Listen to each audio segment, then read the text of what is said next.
말씀의 제목은 믿음이 작은 자여라는 말씀의 제목입니다. 제가 얼마 전에 한 편의 다큐를 보았는데요. 울릉도와 독도 인근 해역에서만 잡히는 그 일명 독도새우, 혹시 들어보셨습니까? 네, 그 독도새우를 잡는 뱃사람들의 이야기를 그린 다큐였습니다. 화면 한가득 그 동해바다의 그 푸르른 너무나도 아름다운 그 바다의 모습이 펼쳐지고요. 그런 모습을 볼 때 당장이라도 짐을 싸서 어디로 가고 싶죠? 강릉으로 발걸음을 향하고 싶은 막 충동이 일어나는 그런 자연을 막 볼 수 있었습니다. 그걸 보면서 뱃사람으로 산다는 거, 바닷가에서 산다는 것이 어쩌면 되게 낭만적일 수도 있겠다라는 생각 잠깐 했습니다. 도심에 사는 사람들이 그런 풍경을 보면은 드는 생각이니까요. 하지만 그런 풍경이 계속 이어졌다면 정말로 제가 짐을 싸서 강릉으로 갔었겠지만 한 5분에서 10분 정도 시간이 흘러고 나서 평화로운 그 바다의 모습은 사라졌습니다. 천둥번개가 치고요. 폭풍이 몰아칩니다. 화면을 통해서 만나게 되는 그 폭풍이 몰아치는 바다는 너무너무 무서웠고요. 그 다큐를 찍기 위해서 갔던 그 PD들은 한 명씩 다 쓰러져가지고 카메라를 부여안고 배 바닥을 굴러다니기 시작합니다. 그리고 풍랑이 너무 거세서인지 선원들조차 그 배에서 힘들게 서 있고 휘청거리는 모습이었죠. 다큐를 다 보고 난 이후에 제가 그 바다에 대해서 갖고 있던 저의 생각은 뱃사람으로서 사는 것, 그렇게 바닷가를 유유자적 돌아다니면서 바닷가를 보며 사는 것은 참 낭만적이다, 좋다, 너무너무 좋아 보인다. 하지만 바다는 위험한 곳이다 라는 결론을 내리게 되었습니다. 우리가 흔히 이렇게 말을 하죠. 바다에는 두 가지 얼굴을 가지고 있다고요. 제가 다큐를 통해서 만난 그 두 가지의 바다의 모습이 꼭 그러했습니다. 그리고 오늘 본문에서 등장하는 이 바다의 모습은 어떤 모습일까요? 바로 성난, 그런 얼굴의 바다의 모습입니다. 종일토록 말씀을 전하신 우리 예수님께서 제자들과 함께 배를 타고 갈릴리 호수를 유유자적 이동하십니다. 처음에 갈릴리 호수의 모습은 잔잔하고 크게 문제가 없어 보였죠. 하지만 곧 있어서 광풍이 몰아치고 기후가 갑작스럽게 바뀌게 됩니다.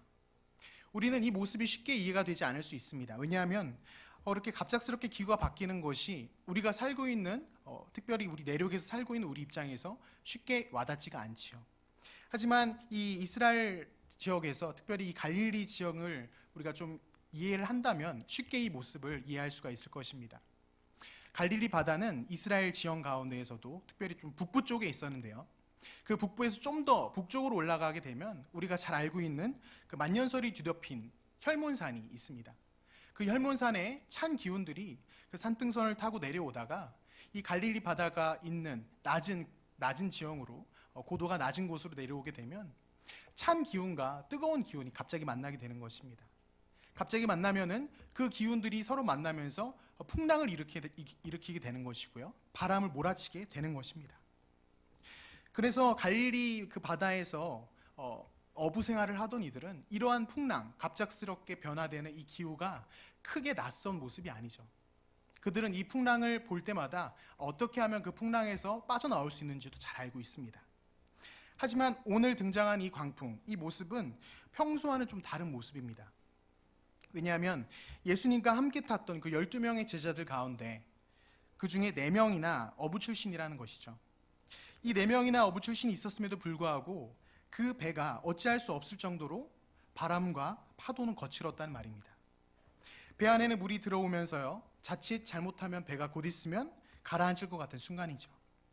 우리는 텍스트를 통해서 이 본문의 상황을 상상해 보지만 실제 제자들이 배 안에 이렇게 차오르는 물을 보면서 어떤 기분이 들었을까요?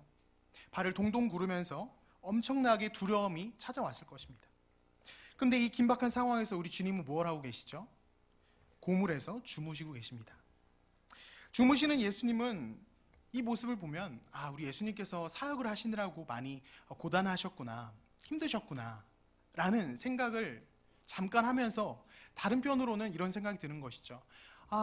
지금 제자들은 사투를 벌이고 있는데 예수님께서는 어떻게 이렇게 한가롭게 이런 모습을 보이고 계신가? 마치 제자들과는 아무런 상관이 없는 모습을 우리 예수님은 보이고 계시는 것이죠.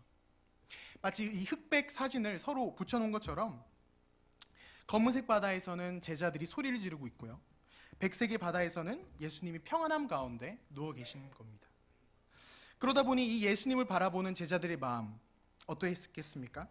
일어나서 지금 배에 차오르는 물을 같이 퍼나르기도 손이 부족한 상황에 이렇게 잠을 자고 있는 예수님의 모습을 볼 때 제자들의 마음은 분노, 답답함, 원망, 이해할 수 없음, 이런 감정들이 솟구쳐 올랐을 것입니다.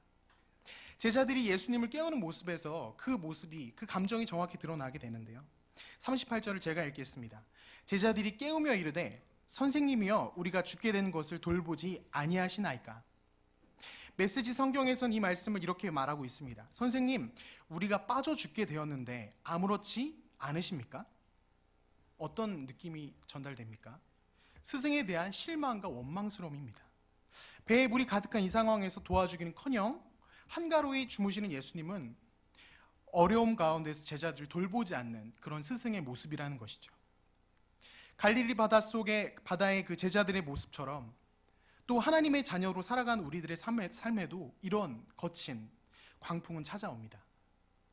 누군가에게는 경제적인 부분으로요, 또 누군가에게는 진로의 문제, 자녀의 문제, 건강의 문제 등 참 여러 가지 문제로 우리에게도 이 광풍은 찾아오죠. 우리 가운데에서도 지금 그 광풍과 치열하게 애를 쓰다가 이 자리에 나오신 분들도 계실 것입니다. 우리는 그때마다 하나님께 도움의 손길을 구합니다. 하나님 도와주세요. 하나님 도와주십시오. 또 그때 아침 누군가의 간증을 듣게 되면 그 사람에게 역사하신 그 하나님이 나에게도 역사하시기를 간절히 바라게 되는 것입니다. 그렇게 하나님께 간절히 도움을 요청하고 기도하는데, 그렇게 기도를 하지만 왠지 모르게 나의 현실에서 하나님의 일하심이 느껴지지 않는다면, 하나님께서 나를 돌봐주지 않는 것 같다는 느낌이 든다면, 나를 내버려 두시는 것 같을 때 우리는 어떻게 반응합니까? 마치 원망 섞인 목소리로 다급하게 이 예수님을 깨우는 이 제자들의 모습처럼, 예수님 지금 뭐하고 계십니까? 예수님 내가 죽게 되었는데 아무렇지도 않으십니까? 이런 말을 우리의 기도의 자리에서 한다는 것입니다. 예수님을 향한 기대, 이 기대의 모습은 우리 모두가 같습니다. 먼저는 예수님을 믿음으로 나의 인생의 바다가 잔잔하고 평온하기를 소망합니다. 둘째는 무엇인가요? 만약 광풍이 분다 하여도 그분의 돌보심을 경험하고 느끼면서 아무 일도 없듯이 평안하게 그 광풍이 지나가는 그런 모습을 우리가 기대한다는 것이죠. 그리고 이것이 그리스도인들의 이 신앙생활에서 누릴 수 있는 기쁨이라고 우리는 생각하고 기대합니다. 그런 관점에서 볼 때 오늘의 본문은 아주 정확하게 정반대의 모습인 거죠.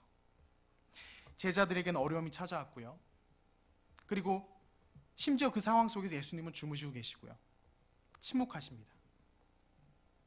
하지만 여기서 우리가 한 가지 기억해야 되는 것은 성도들이 예수님을 향하여 기대를 갖고 있는 그만큼 예수님께서는 하나님의 자녀들, 곧 예수님의 그 제자들에게 더 큰 기대를 갖고 계시다는 것입니다. 함께 따라 하시겠습니다. 나를 기대하시는 예수님. 예수님께서도 나를 기대하신다는 것이죠. 나의 어떤 모습을 기대하실까요? 오늘 본문을 살펴보면서 예수님의 그 기대하심을 우리가 함께 살펴보길 원합니다. 잠에서 깨어난 예수님은 즉시로 바다와 파도를 잠잠하게 하셨죠. 말씀하시기를 너희가 어찌하여 무서워하느냐, 어찌하여 믿음이 없느냐, 이렇게 제자들에게 말씀하십니다. 같은 사건을 기록한 마태복음에서는 예수님께서는 제자들을 향하여 믿음이 작은 자들이라고 말씀하셨습니다. 두 말씀 모두 믿음이라는 공통점을 갖고 있고, 그 믿음을 향한 예수님의 그 지적이며, 바꿔 말하면 예수님의 기대에 미치지 못한 그 제자들의 믿음을 책망하시는 모습입니다. 예수님의 꾸지람을 듣는 제자들은 예수님을 모르는 그런 무리에 속한 사람들이 아니었죠. 예수님과 함께 먹고 마시고 자면서 예수님의 말씀을 듣고 절대 나을 수 없을 것 같은 사람들이 벌떡벌떡 일어나는 것을 보았습니다. 예수님께서 손만 대면 귀신 들린 자가 다시 정상적인 사람이 되는 걸 보았습니다. 예수님께서 가시는 곳마다 하나님의 통치가 임하고 하나님의 나라가 임하는 것을 그들은 목격했습니다. 그런데도 불구하고 제자들의 그 믿음, 예수님께서 기뻐하실 만한 그 어떠한 믿음의 내용도 그들은 갖추지 못했다는 것입니다. 오늘 밤 주님이 우리의 믿음을 만약에 보신다면, 보시고 그 믿음을 평가하신다면 우리는 어떤 말씀을 들을 수 있을까요? 우리는 주님에게 인정받는 믿음이겠습니까? 아니면 좀 부끄럽게 너는 안 되겠다, 넌 기도 더 하고 와라, 뭔가 이런 책망받는 믿음의 모습일까요? 예수님은 제자들의 믿음을 가리켜서 마치 그 물병 안에 물이 얼마만큼 들어갔는지 그 양을 보시듯 작다 혹은 적다라고 말씀하셨습니다. 우리도 예수님처럼 믿음의 상태를 볼 수 있다고 만약에 상상을 해본다면, 마치 그 배터리에 그 몇 프로가 남았는지 만약에 상상을 우리가 하는 것이죠. 30% 미만으로 떨어지면은 자발적으로 기도원을 다녀오고요. 믿음의 상태가 30%. 그리고 만약 그 믿음의 상태가 90%다. 만약 90%가 되면 무조건 선교사로 헌신한다. 딱 그렇게 어딘가에 적혀 있고 정해진다면 어떨까요? 우리는 모두 다 90%를 넘기려고 애쓰지 않겠습니까? 제 믿음이 작은 것 같습니다. 우리는 종종 어떻게 이야기하죠? 누구누구 권사님, 집사님 믿음이 참 좋으십니다, 크십니다라고 이렇게 표현합니다. 그런데 이 표현을 할 때 우리가 참 재미있는 것은 그 말을 하는 근거가 사람마다 다르고 교회마다 다르다는 거예요. 교회를 많이 헌신하는 사람을 향해서, 그런 권사님을 향해서 믿음이 좋으십니다, 믿음이 크십니다 라고 이야기하는 교회도 있고요. 요즘 같은 세대에 자녀를 둘 이상 낳았으니 믿음이 좋으십니다, 믿음이 크십니다 이렇게 말하는 경우도 있습니다. 반대로 만약에 믿음이 작다, 적다라고 말할 때는 우리가 무엇을 근거로 그렇게 이야기할 수 있을까요? 전도를 못하는 사람을 보고 믿음이 적다, 작다라고 말합니까? 그 기준이 다 다르다는 겁니다. 참고로 초등부 아이들에게 제가 물어봤는데 믿음이 좋은 경우가, 우리 아이들이 이렇게 대답을 했습니다. 하루에 성경 7장씩을 읽고요, 기도를 최소 15분은 해야 믿음이 좋은 거랍니다. 우리 성도님들은 다 좋으시죠? 그럼 아이들 기준도 이렇습니다. 우리는 예수님처럼 믿음의 크고 작음을 볼 수가 없습니다. 그저 추측만 하고 이럴 것이다 저럴 것이다만 생각할 뿐이죠. 그런데 오늘 본문에서는 우리가 한 가지 확인할 수 있는 것이 있습니다. 믿음의 크고 작음을 확인하는 것은 아니고요, 감기의 증상으로 고열과 몸살 기운이 따라오는 것처럼 믿음의 없음, 믿음 없음의 그 증상을 오늘 본문을 통해서 우리는 좀 확인할 수 있게 됩니다. 제자들은 예수님께 믿음이 왜 없느냐라는 이런 꾸지람을 듣기 바로 직전에 예수님께서 이런 말씀을 하시죠. 어찌하여 너희가 무서워하느냐라는 말씀을 하십니다. 제자들의 상태는 광풍과 그 거센 파도로 인해서 이미 무서워하고 있었습니다. 여기서 무서워하다라는 표현을 조금 더 구체적으로 살펴본다면 어떠한 대상으로 인하여 두려워하고 약해진다라는 의미를 갖고 있습니다. 광풍과 배에 차오르는 이 물로 인해서 제자들의 마음은 흔들리고 있고 약해지고 있다는 것이고요, 언제 배가 잠길지 모른다는 그런 위협과 공포심 때문에 제자들은 두려워하고 있었습니다. 이렇게 두려워하고 무서워하는 모습, 이 모습과 굉장히 유사한 모습이 마태복음 14장에서도 등장을 하는데요, 우리 여러분 다 아실 겁니다. 폭풍 가운데 예수님께서 폭풍 가운데를 걸어오시고요, 베드로가 예수님을 향해서 예수님 맞으시다면 제가 이 바다 위를 걷게 해주십시오 라고 말하는 그 장면 말입니다. 예수님께서 베드로에게 뭐라고 말씀하시죠? 걸어오라고 말씀하시죠. 그리고 베드로는 믿음으로 바다 위를 걷습니다. 성금성금 걷습니다. 그런데 말씀에서 보면은 베드로가 바람을 보고 무서워 빠져가는지라 라고 기록이 되어 있습니다. 이때도 베드로 역시 바람을 보고 무서워하였습니다. 그리고 무서워하고 그의 마음이 두려움과 약함으로 바뀌면서 바다에 빠져버린 것이죠. 그때도 예수님께서는 베드로를 향해서 이렇게 말씀하셨습니다.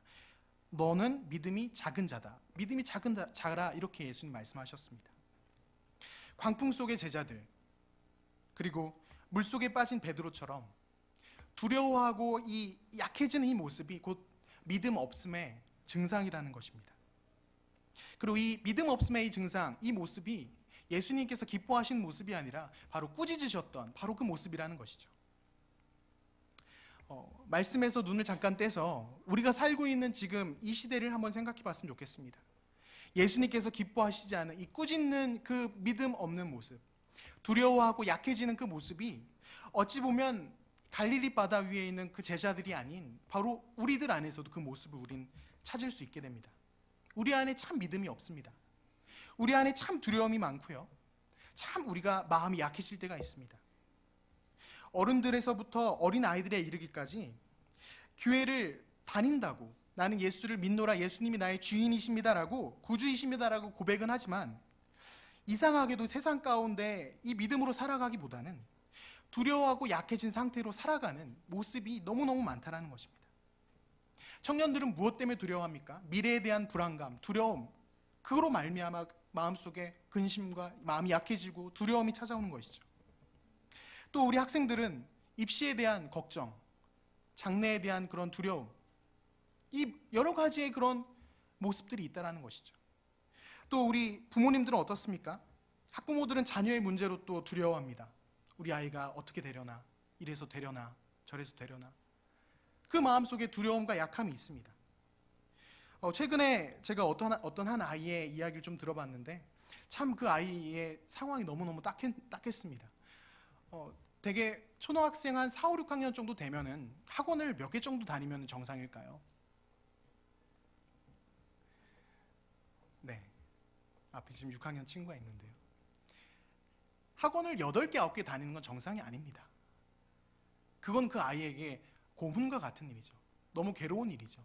하지만 문제는 이 부모들의 그러한 두려움과 염려가 그 아이에게, 자신의 자녀에게 다 쏟아지는 겁니다. 8개, 9개 학원을 다니면서 지쳐서 나가 떨어질 것 같은 그 아이의 표정을 보면 참 뭐라고 할 말이 없습니다. 하지만 그런 아이들이 한 명 있는 것이 아니라 대다수의 아이들이 그렇게 지금 살아가고 있다는 것이죠. 교회를 다니고 예수님을 믿지만 그 안에 부모님들 마음 안에 두려움과 그 약해지는 모습, 믿음 없음의 모습들로 인하여 그런 증상들이 드러나는 것입니다. 그리고 다들 하나같이 말하는 것은 지금 나를 두렵게 만드는 그 문제만 해결이 되면 좋겠다라고 이야기합니다. 나를 걱정시키게 하고 두렵게 만들고 나를 약하게 만드는 그 문제만 해결이 되면 만사형통이라고 이야기하는 것이죠. 마치 풍랑이 그저 좀만 잠잠해지기를 바랬던 그 제자들의 모습처럼 말입니다. 하지만 기대했던 대로 풍랑이 잠잠해지고요, 그 두렵게 만들었던 문제가 해결된다 할지라도 그 안에 있는 믿음은 성장하지 않습니다. 그 안에 있는 믿음은 그때 그대로, 믿음 없은 그대로의 모습이라는 것이죠. 그저 나를 두렵게 하는 파도가 하나 지나갔을 뿐인 것입니다. 파도가 하나 지나가고 나면 또 어떻게 되죠? 다른 파도가 또 옵니다. 잠시 잠깐 나를 두렵게 했던 그 문제가 사라진다고 해서 나의 믿음이 강해지고 나의 믿음이 달라져서 너끈히 그 파도를 넘어갈 것이 아니라 잠시 숨 한 번 돌릴 정도의 여유만 두고 또 다른 두려움이 찾아오는 것입니다. 다른 풍랑이 찾아오고요, 또 다시 나를 두렵게 만드는 그 문제가 시작되는 겁니다. 마치 그 쳇바퀴를 돌듯이 잠깐의 여유만 있고 다시 반복인 것이죠. 나의 믿음을 뒤흔드는 그 문제는 우리를 사로잡는 것입니다. 결국 연약한 우리의 인생은 마지막 호흡을 뱉기까지 바로 이 두려움 가득한 삶을 살 수밖에 없는 존재입니다. 너무나 절망적이지 않습니까? 하지만 이것이 죄인된 우리의 존재의 결과물이고, 바로 이러한 우리를 위해서 누가 오셨습니까? 예수 그리스도. 그분이 우리를 위해서 오신 것이죠. 예수 그리스도가 빠진 믿음 없는 인생은 이런 두려움과 절망의 연속일 뿐 다른 것은 없습니다. 그렇기 때문에 우리가 예수 그리스도를 붙잡아야 하는 것이 않습니까? 우리가 예수 그리스도를 온전히 붙잡을 수 있게 되길 원합니다. 끝나지 않는 인생의 그 두려움 가운데 우리를 구원해 주실 수 있는 유일한 그 해결책, 유일한 답은 바로 우리 예수 그리스도 한 분이라는 것이죠. 그리고 그 예수님께서는 오늘 본문에서도 동일하게 두려움 가운데 절절매는 그 갈릴리 바다의 제자들을 찾아가셔서 그들을 구원하십니다.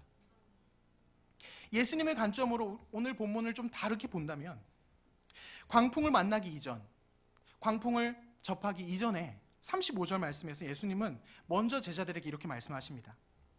제자들에게 저편으로 건너가자 하시니. 마태복음에서도 이렇게 기록하는데요, 마태복음 8장 23절인데요, 제가 읽겠습니다.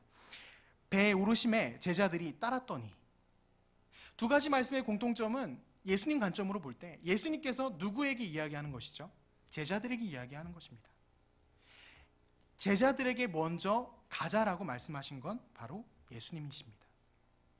지금 제자들은 거친 파도와 이 바람에 온 정신이 팔려서 지금 제자들은 잊어버렸을지 몰라도 이 배의 시작은 예수님으로부터 시작되었습니다. 그리고 이 배를 이끌어가는 존재도 어부 생활을 해서 조금 그 방법을 알고 있는 그런 제자가 아닌 바로 만물의 주인 되신 예수님께서 이 배를 이끌어 가신다는 것이죠. 예수님 관점에서 볼 때는 예수님이 제자들을 끌고 가셨고요, 예수님께서 그 모든 풍랑조차도 주관하고 계신다는 것이죠. 예수님은 배가 출발했을 때부터 이미 같은 모습으로 제자들 곁에 계셨습니다. 예수님께서 광풍 속에서 주무실 수 있었던 이유가 바로 이거죠. 배도 예수님께서 주장하고 계시고 모든 만물, 바람과 파도도 예수님께서 주장하고 계시기 때문에 예수님은 전혀 걱정 없이 두려움 없이 주무실 수 있는 것 아니겠습니까? 하지만 문제는 뭡니까? 어리석은 이 제자들은 예수님을 믿지 않는 것입니다. 분명히 예수님께서 이끌어 가시는 배였고 예수님께서 시작했던 그 여정이었는데도 이 제자들은 예수님의 그 다스리심, 예수님의 그 통치 안에 있음을 그들은 믿지 않는 것이죠. 분명히 예수님께서 이끌어 가시는 배였음에도 불구하고 마치 예수님은 아무런 영향이 없는 그 어떠한 것도 할 수 없는 굉장히 무기력한 존재로 제자들은 예수님을 대하고 있는 것입니다. 결국 제자들은 예수님과 함께 있습니다. 하지만 함께 있으면서도 말이 참 재밌는데요, 함께 있지만 함께 있지 않는 것이죠.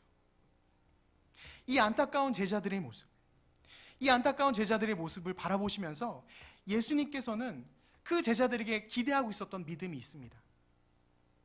복음서 가운데 칭찬을 받는, 믿음을 칭찬받는 장면이 어디에 있죠? 어떤 백부장 칭찬받는 모습 기억나십니까? 백부장이 중풍병에 걸린 하인을 고쳐달라고 예수님께 찾아오고 예수님께서 좋다, 내가 고쳐주겠다라고 해서 백부장의 집으로 가려고 하자 백부장이 이렇게 이야기하죠. 백부장이 대답하여 이르되 주여, 내 집에 들어오심을 나는 감당하지 못하겠사오니 다만 말씀으로만 하옵소서. 그러면 내 하인이 낫게 사옵나이다. 백부장은 예수님께서 직접 오셔서 손을 얹고 손을 일으키시면서 자신의 그 하인이 회복되는 것을 원하지 않았습니다. 그저 그럴 필요도 없습니다. 예수님께서 오심을 제가 감당할 수가 없습니다. 주님께서는 그저 말씀만 하시면 됩니다. 그러면 회복될 걸 제가 믿습니다라고 이야기하는 겁니다. 여기서 백부장의 보이지 않지만 백부장의 고백 속에 드러나는 것은 눈에 보이지 않지만 그 나의 하인의 병이 예수님의 그 다스리심의 그 권세 아래에 있다는 걸 백부장은 인정하는 것이죠. 백부장은 예수님의 통치하심 그리고 그분의 능력을 온전히 믿었다라는 것입니다. 이 백부장의 모습을 보면서 예수님께서는 이렇게 칭찬하셨습니다. 예수께서 들으시고 놀랍게 여겨 따르는 자들에게 이르시되 내가 진실로 너희에게 이르노니 이스라엘 중 아무에게서도 이만한 믿음을 보지 못하였노라. 바로 그 믿음이 없어서 예수님이 배에 마치 아무 무능력한 분으로 여기는 그 제자들에게 필요한 믿음이 바로 이 백부장의 믿음인 것이죠. 바로 제자들에게 기대하신 믿음의 내용은 이것입니다. 믿음으로 예수님의 다스리심을 인정하라는 것이죠. 예수님의 통치하심 안에 제자들이 있다는 것, 이 배가 있다는 것, 이 모든 만물이 있다는 것을 너희는 인정하라는 것입니다. 예수님을 믿지 못하는 제자들이 들은 것은 무엇입니까? 믿음 없다라는 꾸지람이죠. 혼났습니다. 그런데 백부장은 어땠습니까? 칭찬을 받았습니다. 인정을 받았습니다. 이 두 가지 믿음 가운데 우리 마음 가운데 취해야 될 믿음은 무엇이겠습니까? 바로 백부장의 믿음인 거죠. 예수님의 다스리심 가운데 내가 있다는 걸 고백할 수 있는 그 믿음, 예수님의 통치하심 가운데 내가 지금 살아간다는 것을 인정하는 그 믿음이 우리 안에도 있어야 될 것입니다. 그리고 그 믿음이 바로 예수님께서 우리에게 기대하신 내용인 겁니다. 우리가 예수님을 향해 기대하는 내용들이 있잖아요. 하지만 그것보다 더 중요한 것은 예수님께서 우리에게 바로 기대하신 이 부분, 너희가 나의 다스림 가운데, 너희가 나의 통치함 가운데 있다는 것을 인정하라는 것입니다. 우리는 하루하루 분주하게 살아가느라고 나의 삶 속에서 예수님이 어떠한 존재이신지 망각할 때가 참 많습니다.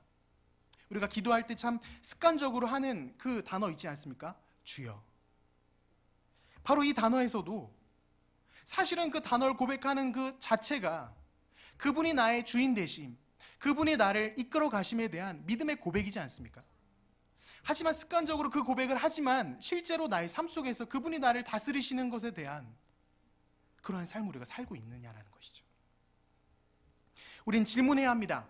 나의 인생의 배에 예수님은 어떠한 존재입니까? 나의 인생의 배는 지금 누가 이끌어가고 있습니까? 제자들처럼 예수님의 다스리심을 믿지 못하고 배 구석에 예수님을 그저 방치하는 것처럼 그렇게 예수님을 대하고 있진 않습니까? 우리는 기억해야 합니다. 예수님이 아닌 그 어떠한 존재도 우리의 인생의 믿음 없음과 그 두려움을 바꿀 수 있는, 회복할 수 있는 것은 없다라는 것을. 예수님께서 나의 인생의 배의 선장이 되셔서 하나님의 통치 안에, 예수님의 인도하심 안에 우리가 날마다 거하고 살아가야 된다는 것입니다. 예수님께서 그걸 원하시는 거죠. 내가 너를 이끌어 갈게. 내가 너를 이끌어 줄게. 수많은 두려움 가운데 살고 있지만 그 두려움을 이길 수 있고 그 두려움을 극복할 수 있는, 믿음 없음에서 회복될 수 있는 유일한 방법은 나 하나, 예수 그리스도 라고 이야기하고 계신 겁니다. 하지만 우리는 어떻습니까? 세상이 요구하는 대로 너무너무 많이 넘어갑니다. 세상이 요구하는 것은 무엇인가요? 너의 인생은 예수님의 것이 아니야. 너의 인생의 배를 주장하는 것은 예수님이 아니야. 바로 너야 라고 이야기하지 않습니까? 그래서 우리가 어떻게든 내 삶을 살아보겠노라고, 어떻게든 내가 원하는 삶을 살겠노라고 노력하다 보니까 우리가 맨날 만나는 것이 바로 나를 두렵게 하는 그 세상의 요소들 아니겠습니까? 그래서 우리가 회복해야 되는 것이 예수 그리스도. 그래서 우리가 다시 한번 기억해야 되는 것이 나의 인생의 그 배의 여정 가운데 선장 되시는 분은 내가 아니라 바로 예수님이라는 걸 고백해야 되는 것입니다. 물론 그 선장님은 때로 우리를 폭풍의 자리로도 인도하시긴 합니다. 왜 예수님이 우리를 폭풍으로 내몰아 가시나, 이런 궁금증이 들지 않습니까? 하지만 우린 사실 그 이유도 알고 있습니다. 예배를 드린 이 자리에서 우리의 믿음의 실력을 확인할 수가 없습니다. 제가 이렇게 앞에서 말씀을 전하고 있는데요, 한 명도 빠짐없이 모두 다 예수님께서 원하시는 믿음을 소유하신 것 같습니다. 정말요. 여기서는 우리가 확인할 수 있는 방법이 없습니다. 우리의 실력, 믿음의 실력이 드러나는 곳은 어딜까요? 예수님께서 현실에서 나를 이끌어 가시는 바로 그곳이 바로 나의 믿음의 실력을 드러내는 곳이 되는 것이죠. 예수님 그곳에서 오늘 본문에서 모습처럼 침묵하고 계실 수 있습니다. 폭풍 가운데 우리는 어찌할 줄 모르고 있고요, 예수님은 침묵하고 계시는 거죠. 그 순간에 우리는 우리의 선장 되신 예수님께 뭐라고 말씀드려야 됩니까? 예수님을 향하여, 예수님 왜 나를 내버려 두십니까? 내가 빠져 죽게 되었는데, 나 지금 두려워서 죽을 것 같은데 나 그냥 이대로 내버려 두실 겁니까? 라고 그렇게 이야기해야 되겠습니까? 아닌 것이죠. 우리의 선장 되신 예수님께서는 폭풍 속에서 우리의 믿음의 실력을 보길 원하시고, 때론 그 상황 속에서 내 마음속에 마음 한구석, 정말 예수님이 날 포기하신 건 아닌가? 날 그저 내버려 두시는 건 아닌가? 이런 두려움이 밀려올지라도 우리는 그 의심에 넘어가는 것이 아니라 두려움이 아닌 믿음으로 그 폭풍을 뛰어넘어야 되는 것입니다. 인간적인 눈으로 볼 때 배가 곧 있으면 막 산산조각 날 것 같고요, 배가 흔들려서 막 물이 들어와서 배가 좀 있으면 막 침몰될 것 같고, 이런 두려움이 우리 안에 있을 수 있습니다. 하지만 여러분 기억하십시오. 예수님께서 이끌어 가시는, 예수님께서 주장하시는 그 배는 결코 침몰하지 않습니다. 하나님의 자녀들은 두려움으로 사는 것이 아니라 믿음으로 살아가는 것입니다. 예수님의 다스리심을 맛보고 그 안에서 마치 어린아이가 그 엄마의 품 안에서 평안함을 누리듯이, 예수님께서 그 폭풍의 바다 속에서 제자들은 두려워하는 그 어둠의 바다의 모습이었지만 예수님께서는 그 평안함의 바다를 누렸던 것처럼 우리도 마땅히 그 평안함을 누리는, 그 샬롬을 누리는 우리 모두가 되길 소원합니다. 이 시간의 말씀 생각하면서 함께 찬양했으면 좋겠습니다.